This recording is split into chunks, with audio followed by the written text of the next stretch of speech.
आप मुझे एक बात बताइए, जब आप इस दुनिया में हैं आप क्या देखते हैं? शैतान किस तरह लोगों पर अटैक करता है? लोगों को बीमारियों के द्वारा अटैक कर रहा है। और आपको पता है कि इस तरह बीमारियां हो रही कि डॉक्टर भी इलाज नहीं कर पाते। लोग डॉक्टर भी उनको जवाब दे देते हैं, बोलते हैं हम कुछ नहीं कर सकते, अब आपको ऊपर वाला जो चाहेगा वो करेगा। यानी आपको बीमारियों में लड़ने के लिए आपको परमेश्वर की सामर्थ को, उसके हथियार की आवश्यकता है, ताकि आप बीमारी की, जो शैतान की जो बीमारियों के द्वारा एक जो बीमारी की जो युक्ति है, आप इसके सामने भी खड़े रह सकें।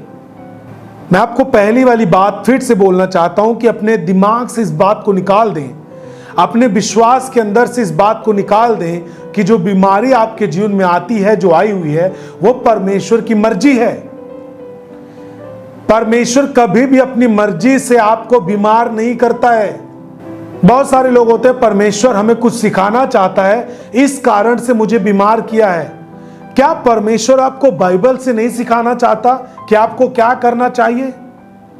मैं आपको बताना चाहता हूं, प्रभु यीशु मसीह ने पूरे काम, जब आप बाइबल पढ़ेंगे, जब से प्रभु यीशु मसीह का आने का समय हुआ, जब प्रभु यीशु मसीह अपने सेवा कार्य में उम्र में आया और सेवा कार्य शुरू किया, उसने तब से लेकर आखिरी सांस तक, जब तक इस दुनिया में रहा, फिर जब स्वर्ग उठाया गया, तब तक और आज भी जब इस दुनिया में वो अपनी आत्मा के द्वारा काम करता है, आज तक चंगाई के काम वो प्रथम स्थान पर रखता है। लोगों को चंगा करता है, फिर उनको उद्धार की बातें देता है। बाइबल में कहीं पर भी नहीं है जो यीशु मसीह के पास आया हो और वो चंगा ना हुआ हो और प्रभु ने बोला हो कि तुझे मैं कुछ सिखाना चाहता हूं, तू कुछ दिन और बीमार रहा। इन बातों को अपने विचार से आपको निकालना पड़ेगा। इस विश्वास के जीवन शैली से आपको इस बातों को निकालना पड़ेगा, ताकि आप विश्वास से हो करके आप बीमारियों के खिलाफ लड़ाई कर सकें। हालेलुया। आप जिसके पक्ष में खड़े हो जाएंगे, आप उसके पक्ष में आप लड़ाई नहीं कर सकते। आप जिसके पक्ष में खड़े हो जाएंगे, आप उसका विरोध नहीं कर सकते। यदि आप बीमारी का ही पक्ष में, बीमारियों के ही पक्ष में खड़े होकर के और ये बोलकर स्वीकार कर लेंगे ये परमेश्वर की मर्जी है और वो है शैतान की युक्ति, फिर जब आप बीमारियों के पक्ष में परमेश्वर की मर्जी समझकर खड़े हो जाएंगे, तो क्या आप बीमारियों के खिलाफ में लड़ाई कर सकते हैं? क्या आप फिर बीमारियों को डांट सकते हैं अधिकार के साथ? फिर आप केवल परमेश्वर के सामने रोएंगे और शैतान के सामने, बीमारियों के सामने चुप रहेंगे। परमेश्वर ये नहीं चाहता आपके जीवन से। मैं आपको बोलना चाहता हूं, हालेलुया। शैतान की युक्ति है बीमारी, शैतान की युक्ति है दुष्ट आत्माओं से पीड़ित करना लोगों को। शैतान की युक्ति है लोगों को गरीब बना देना और इतना गरीबी में लेके चले जाना कि लोग आत्महत्या पर चले जाएं। वो अपने जीवन को असफल देखते देखते ऊब करके अपने आप को खत्म कर दें। दुष्ट आत्माएं यानी शैतान की ये युक्ति है। शैतान की युक्ति है कि लोग पाप में इतना चले जाएं जवान, कि वो अपने आप को टूटा हुआ जान करके, सबके सामने छोड़ा त्यागा हुआ समझ करके अपने आप को खत्म कर दें। ये शैतान की युक्ति है। लेकिन इस युक्ति के सामने तब आप खड़े हो सकते हैं जब आप परमेश्वर के हथियारों को बांध लेंगे। हथियार को बांधना पड़ेगा। बीमारी की जो शैतान की जो युक्ति है बीमारी, उसके सामने खड़े होने के लिए आपको, उसके खिलाफ में खड़े होने के लिए उन वचनों को आपको लेना पड़ेगा, उस हथियार को आपको लेना पड़ेगा। दुष्ट आत्माओं से लड़ने के लिए आपके उन परमेश्वर के वचनों के द्वारा उन हथियारों को लेना पड़ेगा। वो सब परमेश्वर के पास है। इसीलिए बाइबल कह रही है कि परमेश्वर के सारे हथियार बांध लो। जब आप बांध कर नहीं रखेंगे तब आप हारते हैं।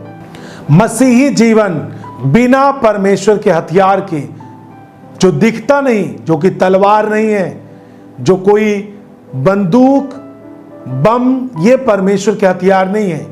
परमेश्वर के हथियार आत्मिक है, क्योंकि ये लड़ाई आत्मिक है। और एक मसीही जीवन बिना परमेश्वर के हथियार के व्यर्थ है, कुछ भी नहीं है। मैं आपको उदाहरण देना चाहता हूं, यदि आपके पास परमेश्वर के हथियार नहीं है, परमेश्वर के वचन नहीं है, तो आप उस व्यक्ति की तरह जीवन जी रहे हैं जो एक व्यक्ति वेंटिलेटर पर भी जीवन जीता है, उसकी भी सांसें चलती रहती है और लोग बोलते हैं वो अभी जिंदा है, लेकिन न उसके हाथ काम करते हैं, न उसके दिमाग काम करते हैं, न उसके पांव काम करते हैं, न कुछ बोल सकता है, न कुछ कर सकता है। क्यों? क्योंकि जीवन वो भी जी रहा है और एक जीवन हम भी जी रहे हैं जब हम चलते फिरते हैं, काम करते हैं।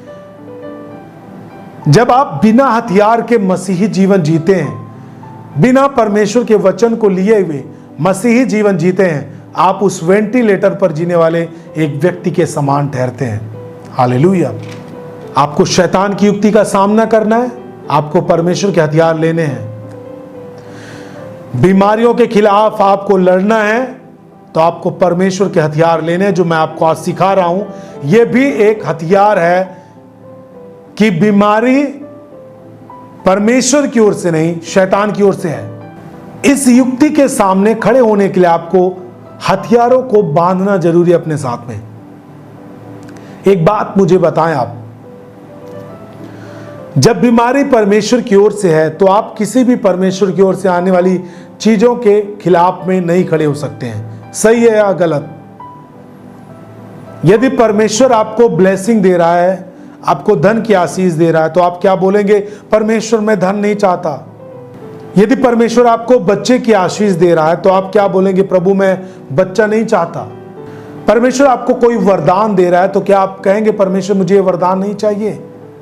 एक आप जब परमेश्वर पर विश्वास रखते हैं, तो आप परमेश्वर की ओर से आने वाली हर चीजों को स्वीकार करते हैं।